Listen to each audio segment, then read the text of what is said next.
Will Smith returning for a sequel to the Netflix film Bright.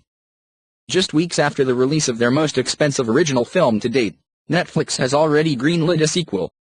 The company announced today that its action fantasy movie, Bright, will be back for a second chapter. The first film, which was released by Netflix on December 22, stars Will Smith and Joel Edgerton in a unique version of Los Angeles. It resembles the world we know but is also populated by a number of fantasy creatures, such as orcs, elves, dragons, fairies, and more. Edgerton plays the world's first orc police officer, paired up with the reluctant police veteran, played by Smith, to retrieve a powerful magic wand. The big-budget film cost a reported $90 million to make and is more typical of the kind of summer blockbusters you'd expect to see at the Cineplex. Critics trashed Bright when it was released, but it's apparently been a huge success for the streaming platform, considering the fast sequel plans.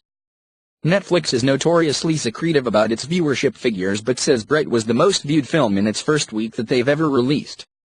Nielsen, which has recently started tracking Netflix viewers, claims more than 11 million U.S. households watched the film in its first 3 days of release.